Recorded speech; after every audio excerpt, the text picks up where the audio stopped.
Okay guys, முன்னாடி வீடியோவில் நம்ம பார்த்தோம் 2 செஷன் ஒரு வீடியோவில் பார்த்துருக்குது. ஃபோரெக்ஸ்னா என்ன, ஃபிசிக்கலாக எப்படி செய்கிறது, அதே மாதிரி கரன்சி அண்ட் சென்ட்ரல் பேங்க்கை பற்றி பார்த்துருந்தோம். சரியா? இப்போ இந்த வீடியோவில் என்னென்னா லெசன் 3 கரன்சி டைப் தான் நாங்கள் பார்க்க போகிறோம். சரியா? இப்போ கரன்சி டைப் என்ன, அப்போ இதில் நிறைய இருக்குது படிக்கிறதுக்கு. ஃபைனான்ஷியல் மார்க்கெட்டில் உங்களுக்கு நிறைய படிக்கிறதுக்கு விஷயம் இருக்குது. அதனால தான் சொல்கிறேன். ஒவ்வொரு லெசனும் வந்து நீங்கள் நோட்ஸாக எடுத்துக்கோங்க. அப்போ உங்களுக்கு ஈஸியாக இருக்கும். அது வீடியோஸாகவும் நான் உங்களுக்கு தரேன், நோட்ஸாகவும் நீங்கள் எடுத்துக்கோங்க. ஓகே, அப்போ நாங்கள் இந்த கரன்சி டைப்பை வச்சு தான் ஒரு ஐடியா ஒன்று எடுக்கிறது.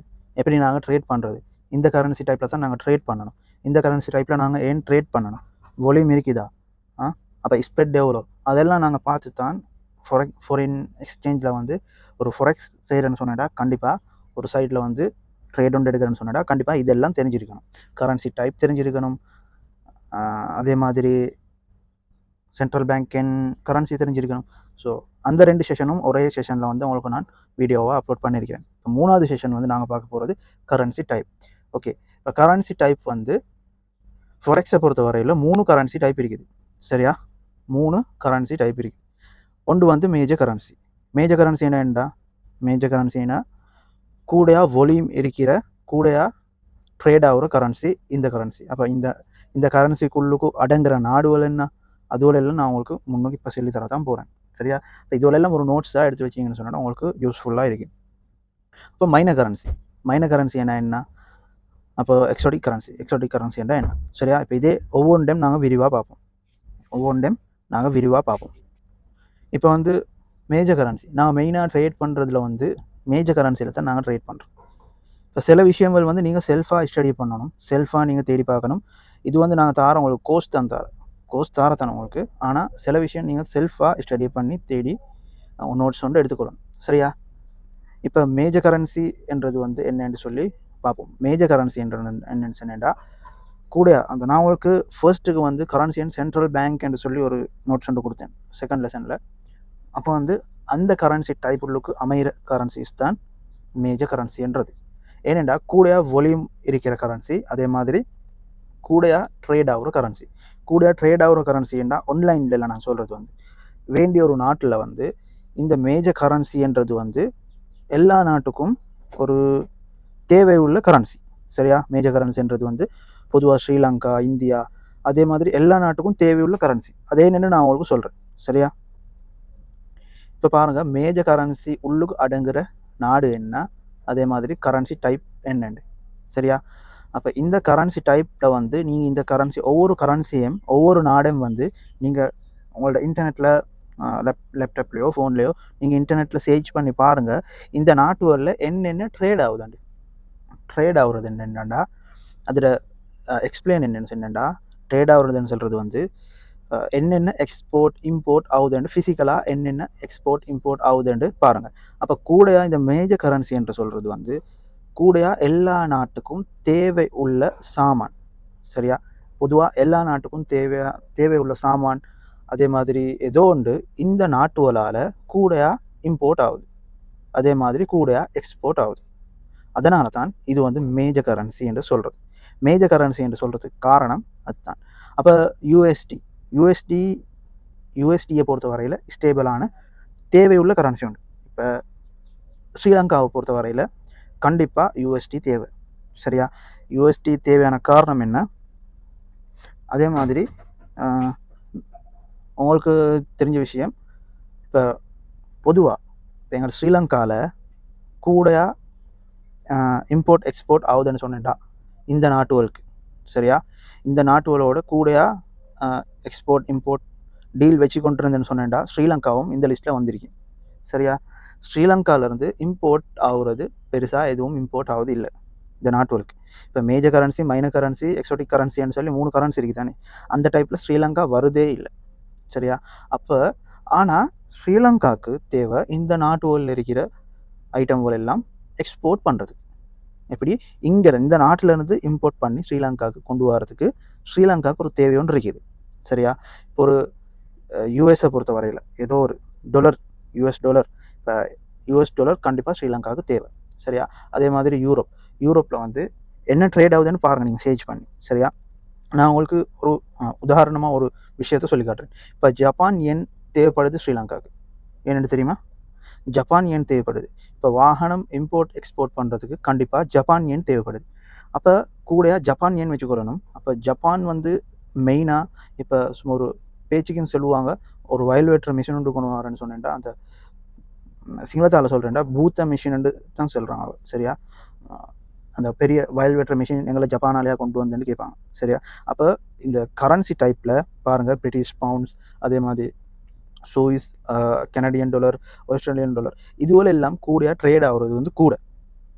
சரியா? கனடாவில் வந்து புறத்தெல் இருக்குது. புறத்தெல்லுண்டா ஆயில். ஆயில் கூட இம்போர்ட் எக்ஸ்போர்ட் ஆகுது. அதனால வந்து இது ஒரு மேஜர் கரன்சியாக கருதப்படுது. சரியா?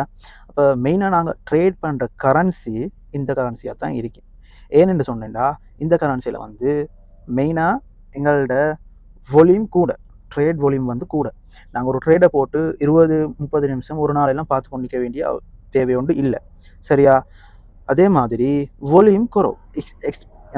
அதே மாதிரி ஸ்ப்ரெட் வந்து குறவு. ஸ்ப்ரெட் ஏண்டா புரோக்கரோட ஸ்ப்ரெட் வந்து குறவு. இதில் எங்களுக்கு ஒரு கமிஷன் ஒன்று வராது பெருசாக. ஒரு ஸ்ப்ரெட் வந்து சின்ன ஒரு அளவு தான் இருக்கும். சரியா? இந்த கரன்சியில் தான் நாங்கள் ட்ரேட் பண்ணணும். ஸ்ப்ரெட் குறவாக இருக்கணும், வால்யூம் கூட இருக்கணும். அப்போ இந்த கரன்சியில் தான் நாங்கள் ட்ரேட் பண்ணணும். இந்த கரன்சி டைப் உள்ளுக்கு வார நேரம் வந்து உங்களுக்கு தெரியும், நாங்கள் ட்ரேட் பண்ணுறது வந்து கோல்டு. சரியா? நாங்கள் ட்ரேட் பண்ணுறது வந்து என்ன? கோல்டு. கோல்டுனா XAU USDT. நீங்கள் உங்களுக்கு USD சர்ச் பண்ணி பார்க்கலாம். சரியா? அப்போ அந்த கரன்சியில் நாங்கள் ட்ரேட் பண்ணுறேன்டா. ஏன் நாங்கள் கோல்டில் ட்ரேட் பண்ணுறேன்டா, கோல்டு மேஜர் கரன்சி இல்லையான்னு கேட்பீங்க. கோல்டு வந்து ஒரு எசெட். கோல்டு வந்து கரன்சி இல்லை. கோல்டு வந்து ஒரு எசெட். அப்போ இந்த கரன்சி டைப்ஸ்க்கும் கோல்டுக்கும் என்ன கம்பேரிசன் என்னென்னா, USDT வீக் ஆகிற நேரம் கோல்டு வந்து பை ஆகும். ஏனெண்டா இங்கே இருக்கிற மார்க்கெட்டில் இன்வெஸ்ட் பண்ணியிருக்கிறார்கள், இந்த கரன்சிகளில் இன்வெஸ்ட் பண்ணியிருக்கிறார்கள் வந்து ஒரு யுத்தமோ ஒரு ஏதோ எக்கனாமிக் க்ரைசஸ் ஏதாச்சும் ஒன்று வந்து என்ன சொன்னேன்டா, இங்கே இருக்கிறார்கள் எல்லாம் எங்களோட இதுவரை செல் பண்ணி கொண்டு கண்டிப்பாக என்ன செய்வாங்க, கோல்டில் இன்வெஸ்ட் பண்ணுவாங்க. கோல்டு வந்து ஒரு எசெட். சரியா? கோல்டு வந்து ஒரு கரன்சி இல்லை. கோல்டு வந்து ஒரு எசெட். சரியா? அதனால தான் வந்து கோல்டும் இந்த ஒரு மேஜர் கரன்சியும் வந்து ஒரு அதை எங்களுக்கு எப்படி என்னன்னா ஒரு சேமாக எடுத்துக்கொள்ளலாம். சரியா? இங்கே வீக் ஆகுற நேரம், இந்த கரன்சி எல்லாம் வீக் ஆகுற நேரம் வந்து என்ன ஆகும்டா, கோல்டு வந்து பை ஆகும். சரியா? கோல்டு வந்து பை ஆகும். கோல்டு வீக் ஆகுற நேரம் இந்த கரன்சி எல்லாம் வந்து பை ஆகும். இல்லைங்களா? கோல்டு வீக் ஆகுற நேரம் இது ஸ்ட்ராங் ஆகும். இந்த கரன்சி எல்லாம் வீக் ஆகுற நேரம் கோல்டு வந்து ஸ்ட்ராங் ஆகும். அப்போ அதாவது எங்களுக்கு ஒரு ஐடியா வந்து எடுத்துக்கொள்ளலாம். சரி, இப்போ மேஜர் கரன்சி என்னன்னு சொல்லி உங்களுக்கு தெரியும். கூடையா வால்யூம் இருக்கிற, கூடையா ஸ்ப்ரெட்டும் குறைவான கரன்சிஸ் தான் இது. அதே மாதிரி கூடையா ட்ரேட் ஆகிற கரன்சிஸ். அப்போ மைனர் கரன்சிஸில் வந்து என்ன ஆகுது? மைனர் கரன்சிஸில் வந்து என்ன நாடுகள் அமையுது, என்ன நாடுகள் இருக்குது, என்ன கரன்சி டைப்ஸ் இருக்குது. அப்போ நியூசிலாந்து டாலர் இருக்குது, சிங்கப்பூர் டாலர், ஹாங்காங் டாலர் இருக்குது, சவுத் ஆஃப்ரிக்கன், அதே மாதிரி மெக்சிகோ பவுண்ட். சரியா? இப்போ இந்த இதுவல் தான் மைனர் கரன்சியில். அப்போ மைனர் கரன்சியில் எங்களுக்கு ட்ரேட் எடுக்கலுமா இலவாண்டு கேட்குற நேரத்தில் மைனர் கரன்சியில் எங்களுக்கு ட்ரேட் எடுக்கலாம். சரியா? நான் உங்களுக்கு கடைசியாக இதில் ஒரு மெனு ஒன்று காட்டுறேன். நான் சார்ட் ஒன்று சமரியோட ஒரு சார்ட் ஒன்று காட்டுறேன். அப்போ உங்களுக்கு தெரியும் நாங்கள் ஏன் மேஜர் கரன்சியில் ட்ரேட் பண்ணணும், ஏன் மைனர் கரன்சியில் எக்ஸோட்டிக் கரன்சியில் ட்ரேட் பண்ணக்கூடாது. சரியா? அப்போ இந்த கரன்சி டைப் வந்து எப்படி என்னென்னா, மைனர் கரன்சி மேஜர் கரன்சியை விட ஒரு 50-50 மாதிரி கீழே இருக்குது. அப்படின்னு சொன்னேன்டா, இதில் வந்து வால்யூம் மீடியம், ஸ்ப்ரெட் வந்து மீடியம், அதே மாதிரி ட்ரேட் ஹிஸ்டரி வந்து எல்லாம் மீடியமாக தான் இருக்குது. அப்போ இதில் என்னென்னு பார்த்தேன்டா, எங்களுக்கு சம்டைம் இந்த கரன்சிகளில் நாங்கள் ட்ரேட் பண்ணுற நேரம் கமிஷன் கூடையாக போகிறதுக்கு சான்ஸ் இருக்குது. சரியா? ஸ்ப்ரெட் கூட ஆகிறதுக்கு சான்ஸ் இருக்குது. வால்யூம் ஆனால் குறவு. வால்யூம் இருக்கிற கரன்சியில் தான் நாங்கள் ட்ரேட் பண்ணணும். புரியுதா? வால்யூம் இல்லாத கரன்சியில் நாங்கள் ட்ரேட் பண்ணுறோம்டா, எங்களுக்கு கமிஷன், அதே மாதிரி நாங்கள் ட்ரேட் பண்ணுற ஆட்களுக்கு வந்து ட்ரேடர்ஸ்க்கு வந்து பெனிஃபிட் ஒன்று இருக்காது. ஓகே, மெயினாக அதுதான். அதே மட்டும் நீங்கள் மைண்டில் வச்சுக்கோங்க. சரி, அப்போ எக்ஸோட்டிக் கரன்சி ஏண்டா இதில் ட்ரேட் பண்ணவே தேவையில்லை. ஏனெண்டா இந்த ஒரு நாட்டில் வந்து இப்போ நீங்கள் மைனர் கரன்சியை பாருங்கள். மைனர் கரன்சியில் வந்து சம்டைம் இந்த நாடுகளுக்கு எல்லாம் இந்த மேஜர் கரன்சியில் இருக்கிற நாடுகளோட ஏதோ ஒரு சம்பந்தம் இருந்து ட்ரேட் இருக்கும், இம்போர்ட் எக்ஸ்போர்ட் இருக்கும். சரியா? அதனால தான் வந்து இது இந்த கரன்சியோட வால்யூம் அதே மாதிரி ஸ்ப்ரெட் எல்லாம் வந்து ஒரு மீடியம் லெவலில் இருக்குது. இதில் எங்களுக்கு ட்ரேட் பண்ணலாம், ஆனால் பெருசாக பெனிஃபிட் இருக்காது. அதனால நாங்கள் இதுவெல்லாம் ஸ்கிப் பண்ணுறது, ட்ரேட் பண்ணுறதில்ல. இந்த இதுவெல்லாம் வந்து இந்த கரன்சி வேலை வந்து ட்ரேட் பண்ணுறதில்ல. சரியா? அப்போ இங்கேருந்து மைனர் கரன்சியிலேருந்து இந்த நாட்டுலேருந்து ஏதாச்சும் ஒன்று எக்ஸ்போர்ட் ஆகலாம், இல்லாட்டி மேஜர் கரன்சிலேருந்து இங்கேக்கு ஏதாச்சும் ஒன்று இம்போர்ட் ஆகலாம். சரியா? அதனால வந்து இந்த லெவல் வந்து எல்லாம் என்ன மீடியமாக இருக்குது. சரியா? ஓகே. அப்போ எக்ஸோட்டிக் கரன்சியில் வந்து தாய் பாத் இருக்குது, துருக்கேஷ் இருக்குது, பிரேசில், அதே மாதிரி இந்தியன் ருபீஸ், இந்தோனேஷியன் ருபீஸ். சரியா? அப்போ மெயினாக வந்து நாங்கள் பார்க்கணும். அப்போ இங்கேருந்து எங்களுக்கு எந்த ஒரு தேவையுமே இல்லை. சரியா? இப்போ இந்தியாவிலேருந்து அமெரிக்காக்கோ கனடாக்கோ எந்த ஒரு தேவையும் இல்லை. இங்கேருந்து எந்த தேவையும் இல்லை எங்களுக்கு. இந்தியாவிலேருந்து அமெரிக்காக்கோ அதே மாதிரி இந்தோனேஷியாவிலேருந்து அமெரிக்காக்கோ எந்த தேவையும் இல்லை. சரியா? அப்படி எந்த தேவையும் இல்லாததுனால இது ட்ரேட் ஆகுறது வந்து குறவு. அப்போ வந்து இதில் வந்து வால்யூமும் இல்லை, அதே மாதிரி இதுவும் இல்லை. நான் உங்களுக்கு ஒரு சமரி ஒன்று மாதிரி காட்டுறேன். இதோட சார்ட்டை வந்து நான் காட்டுறேன் பாருங்கள். சரியா? மேஜர் கரன்சியில் வந்து லிக்விடிட்டி வந்து ஹை, அதே மாதிரி வால்யூம் லோவாக இருக்குது, ரிட்டர்ன் இது வந்து லோவாக இருக்குது, ரிஸ்க்கும் லோவாக இருக்குது. அதே மாதிரி மைனர் கரன்சியில் வந்து எல்லாம் மீடியம். சரியா? இதுவரை தான் நாங்கள் ட்ரேட் பண்ணாத காரணம் இந்த கரன்சி. அதே மாதிரி எக்ஸோட்டிக் கரன்சியில் வந்து லிக்விடிட்டி வந்து லோவாக இருக்கிறது. லிக்விடிட்டி லோவாக இருக்கிறதுல வந்து எங்களுக்கு நாங்கள் ட்ரேட் பண்ணி இது ஒரு ப்ராஃபிட் ஒன்று எடுக்க இயலாது. சரியா? லிக்விடிட்டி லோவாகிற நேரம், லிக்விடிட்டி மீடியத்தில் வர நேரம் இங்கே வோல்டிட்டி எல்லாம் வந்து ஹையாக இருக்குது. சரியா? வோல்டிட்டி ஹையாக இருக்கும், ரிட்டர்ன் அது வந்து ஹையாக இருக்கும், அதே மாதிரி ரிஸ்க்கும் ஹையாக இருக்கும். அப்போ இவற்றில் வந்து இந்த கரன்சியில் வந்து எங்களுக்கு ட்ரேட் பண்ணுறதுக்கு தேவையே இல்லை. எக்ஸோட்டிக் கரன்சியில் வந்து எங்களுக்கு தேவையில்லை. சரியா? ட்ரேட் பண்ணுறதுக்கு பெருசாக எந்த ஒரு இதுவும் இல்லை. அப்போ வந்து நாம் மைனர் கரன்சியில் ட்ரேட் பண்ணுறேன்னு கேட்டால் மைனர் கரன்சியில் பெருசாக யாருமே ட்ரேட் பண்ணுற இல்லை. சரியா? பெருசாக யாருமே மைனர் கரன்சியில் யாரும் ட்ரேட் பண்ணுறதில்ல. மேஜர் கரன்சியில் தான் எல்லோரும் பொதுவாக ட்ரேட் பண்ணுறோம். ஏன்னா லிக்விடிட்டி ஹையாக இருக்கிறனா எங்களுக்கு வோல்டிலிட்டி வந்து லோவாக இருக்குது. அப்போ அதில் தான் எங்களுக்கு ஒரு பெனிஃபிட் ஒன்று இருக்குது. சரியா? சமரியாக எடுக்கிற நேரம் இப்படி உங்களுக்கு இந்த சார்ட்டை வந்து உங்களுக்கு வேணும்னு ஸ்க்ரீன்ஷாட் பண்ணுறீங்க, இல்லைனா நீங்கள் ஒரு நோட்ஸ் எடுக்கிற புக்கில் வந்து எழுதிக்கோங்க. சரியா? இப்போ கரன்சி டைப்பில் வந்து உங்களுக்கு இந்த 3 கரன்சி டைப் தான் இருக்குது. அப்போ நாங்கள் ட்ரேட் பண்ணக்கூடிய கரன்சி டைப் வந்து மேஜர் கரன்சி. சரியா? மைனர் கரன்சி அதே மாதிரி எக்ஸோட்டிக் கரன்சியை நீங்கள் அவாய்ட் பண்ணுறது வந்து நல்லது. நீங்கள் இந்த கரன்சி வேலை ட்ரேட் எடுக்கிறேன்னு சொன்னால் உங்களுக்கு ஒரு பெனிஃபிட் ஒன்று இருக்காது. ஸோ நாங்கள் இந்த கரன்சியில் மட்டும் ட்ரேட் எடுப்போம். நீங்கள் இல்லாட்டி ட்ரேட் எடுக்கிறேன்னு சொன்னால் நீங்கள் நல்லா எல்லாம் டெக்னிக்கல் அனலைஸ், ஃபண்டமெண்டல் அனலைஸ்லேருந்து எல்லாம் படிச்சுக்கொண்டு உங்களுக்கு தனியாக ஒரு ட்ரேட் ஒன்றுக்கு என்ட்ரு ஆக வேண்டிய நிலமில் நீங்கள் நிற்கிறீங்கன்னு சொன்னால் கண்டிப்பாக ஒரு 3 சாய்ஸை வச்சுக்கோங்க. 3 கரன்சி நீங்கள் வளமையாக நாங்கள் இப்போ கோல்டு ட்ரேட் பண்ணுறோம். கோல்டு ட்ரேட் பண்ணுறதுக்கு காரணம் வந்து எங்களுக்கு இன்ஃபர்மேஷன் பார்க்கலும் யூஎஸ்டிடி வீக்காக இருந்துன்னு சொன்னால் கோல்டு பை ஆகும். அப்போ எங்களுக்கு குயிக்காக அந்த ஒரு கரன்சியில் ஃபோக்கஸை வச்சுக்கொண்டு எங்களுக்கு சரியாக உங்களுக்கு சிக்னல்ஸ் ப்ரொவைட் பண்ணலாம். அதே மாதிரி செஞ்சு கொண்டு போகிறதுக்கு தான் நாங்கள் கூடயா ஃபோரெக்ஸ் பண்ணுற எல்லோரும் வந்து கூடயா வந்து கோல்டில் தான் ட்ரேட் பண்ணுறது. சரியா? அது வந்து ஒரு வோல்டிட்டி கூட.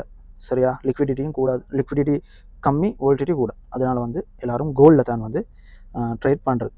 சரியா? லிக்விடிட்டி ஹையாக இருக்குது, வோல்டிலிட்டி லோவாக இருக்குது, ரிட்டர்ன் பொட்டன்ஷியல் வந்து லோவாக இருக்குது, ரிஸ்க் வந்து லோவாக இருக்குது. இந்த 3ம் லோவாக இருந்து இது ஹையாக இருந்துன்னு சொன்னால் எங்களுக்கு பெனிஃபிட் இருக்குது. சரியா? அப்போ கோல்டும் இதே சீன் தான் இருக்குது. இதே மாதிரி தான் கோல்டும் இருக்குது. இப்போ நீங்கள் இதை படிக்கிற மாதிரி அப்படியே உங்களுக்கு நீங்கள் சம்மரி கொண்டு எடுக்கிற மாதிரி நீங்கள் கண்டிப்பாக நோட்ஸ் எடுத்துக்கோங்க. இப்போ வாரதெல்லாம் டீப்பாக தான் போகும், வீடியோ லெசன் எல்லாம் டீப்பாக தான் போகும். அதனால் வந்து நீங்கள் கண்டிப்பாக நீங்கள் நோட்ஸ் ஒன்று எடுத்தீங்கன்னு சொன்னிட்டா கண்டிப்பாக உங்களுக்கு யூஸ்ஃபுல்லாக இருக்கும். மேஜர் கரன்சியை பார்த்தோம், மைனர் கரன்சி என்னென்னு பார்த்தோம், எக்ஸோட்டிக் கரன்சி என்னென்னு பார்த்தோம், கரன்சி டைப் என்னென்னு பார்த்துருக்கிறோம். அப்போ லிக்விடிட்டி, வோல்டிலிட்டி இதெல்லாம் சம்மரி ஒன்றா உங்களுக்கு நான் இதில் தந்திருக்கிறேன். இதெல்லாம் நீங்கள் பார்த்துக்கோங்க. அடுத்த லெசன் வந்து கரன்சி அண்ட் பே. கரன்சி பேண்டா என்னென்னு அடுத்த லெசனில் உங்களுக்கு பார்த்துக்கொள்ளலாம். சரியா? இப்போ தாரத்தில் நீங்கள் யூடியூப்பில் பார்க்குறீங்கன்னு சொன்னால் புதுசாக யூடியூப்பில் எங்களோட கோர்ஸை தமிழால் பார்க்குறீங்கன்னு சொன்னால் கண்டிப்பாக நீங்கள் சப்ஸ்கிரைப் பண்ணுங்கள். அதே மாதிரி ஏதாச்சும் உங்களுக்கு ஏதாச்சும் தெரிஞ்சு கொள்ளணுமெண்டா, புரியலை, இந்த லெசன் சரியாக புரியலைன்னு சொன்னால் கண்டிப்பாக கமெண்ட் பண்ணுங்கள். நான் நம்பரும் போட்டிருப்பேன், வாட்ஸ்அப் நம்பர். கண்டிப்பாக நீங்கள் அதுக்கு மெசேஜ் போட்டிங்கன்னா நான் உங்களுக்கு ஃபுல்லாக உங்களுக்கு சொல்லித்தருவேன். உங்களுக்கு ஏதாச்சும் தெரியும்னு சொன்னால் கண்டிப்பாக அதை சொல்லித்தருவேன். வேறு ஒரு குரூப் ஒன்றில் செரியேட் பண்ணி உங்களுக்கு சொல்லித்தருவோம். எங்கள்கிட்ட கம்யூனிட்டியில் நிறைய பேர் நிற்கிறாங்க. உங்களுக்கு சிங்களத்தாலேனாலும் பரவாயில்லை, சிங்களத்தாலே நாங்கள் வீடியோ சீரியஸ் ஒன்று தந்திருக்கிறோம். உங்களுடைய யாராச்சும் ஃப்ரெண்டுக்கு ஒரு ஃபோரெக்ஸ் ட்ரேடிங் பண்ணுறதுக்கு விருப்பமாக இருக்குன்னு சொன்னால் சிங்கள மொழியில் அவங்களுக்கும் தெரியும்னு சொன்னீங்கன்னா கண்டிப்பாக ப்ரொவைட் பண்ணலாம். நாங்கள் கோர்ஸ் வந்து ஃப்ரீயாக ப்ரொவைட் பண்ணுறோம். அதே மாதிரி சிக்னல் சர்வீஸும் நாங்கள் ஃப்ரீயாக தான் ப்ரொவைட் பண்ணுறோம். கண்டிப்பாக சப்ஸ்கிரைப் பண்ணுங்கள். யூடியூப்பில் பார்க்குறாக்கள் கோர்ஸ் எடுத்து செய்கிறாக்கள் வந்து கண்டிப்பாக நோட்ஸ் எடுத்துக்கோங்க. நெக்ஸ்ட் வீடியோவில் உங்களுக்கு பேயா பற்றி நான் உங்களுக்கு என்னென்று சொல்கிறேன்.